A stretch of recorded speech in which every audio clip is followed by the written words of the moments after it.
사람들이 나를 누구라 하느냐고 물으시는 예수님의 말씀에 제자들은 더러는 세례 요한, 더러는 엘리야, 어떤 이는 예레미야나 선지자 중에 하나라고 한다, 이렇게 대답하고 있습니다. 사람들이 일컫는 것을 대답한 제자들에게 예수님께서 다시 물으십니다. 너희는 나를 누구라 하느냐? 이제 사람들의 말이 아닌 제자들의 고백을 묻고 계십니다. 그리고 이 질문에 베드로는 주는 그리스도시요 살아계신 하나님의 아들이십니다 대답합니다. 이후 예수님께서는 제자들에게 십자가의 길을 말씀하셨습니다. 예수님을 따르는 것이 어떠한 삶인지, 신앙의 고백을 하는 그리스도인으로 살아가는 삶이 어떠한 것인지를 말씀하십니다. 예수님에 대한 세상 사람들의 이해가 있습니다.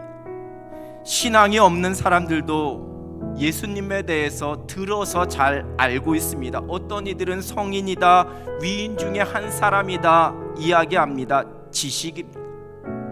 그러나 교회를 다니는, 스스로 믿음이 있다고 이야기하는 사람들 가운데에서도 그저 사람들이 누구라 하느냐는 질문에 대한 대답 정도만 가지고 있는 그러한 사람들도 있습니다.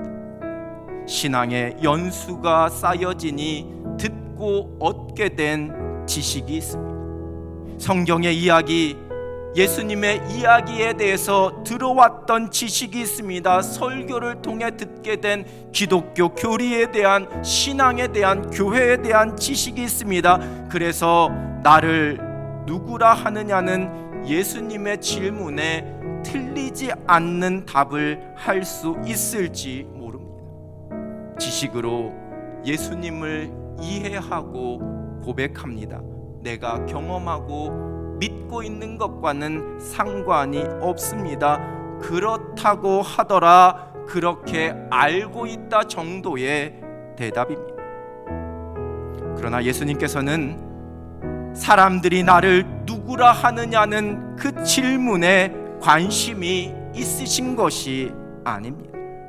너희는 나를 누구라 하느냐라는 그 질문에 대한 우리의 대답이 중요합니다.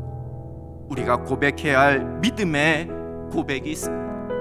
인격적으로 예수님을 만난 사람들만이 드릴 수 있는 예수님이 나의 주, 나의 구원자가 되심을 고백하는 신앙의 고백입니다.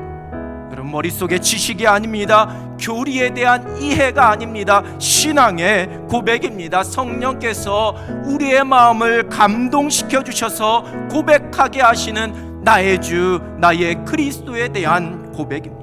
예수님은 그리스도시요 살아계신 하나님의 아들이십니다.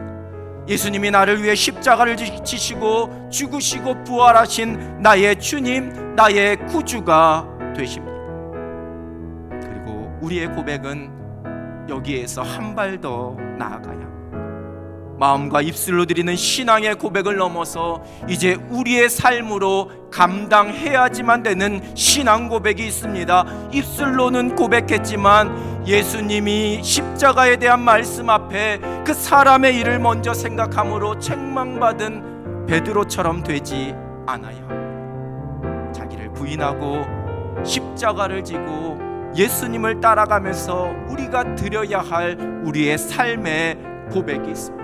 머릿속에 머물러 있는 지식을 넘어 성령으로 깨닫고 고백하는 신앙의 고백이 필요합니다.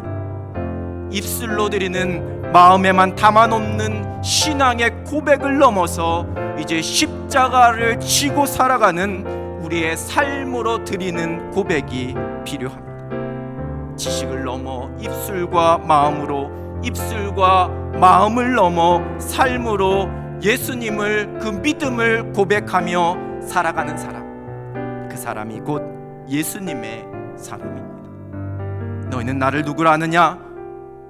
예수님 당시에 가이사랴 빌립보처럼 수많은 가치관과 문화와 신념과 풍조의 그 도전과 유혹이 많은 이 세상 한복판에서 살아가고 있는 저와 여러분을 향한 우리 예수님의 질문입니다. 성령께서 주시는 은혜로 우리의 신앙을 고백합니다. 십자가를 지고 가면서 예수 그리스도를 따라가는 삶으로 우리의 믿음을 고백합니다. 지식을 넘어 삶으로 예수님의 구주되심을 고백하면서 이 땅에서 예수님의 사람답게 살아가며 승리할 수 있는 여러분 되시기를 우리 주님의 이름으로 축원합니다.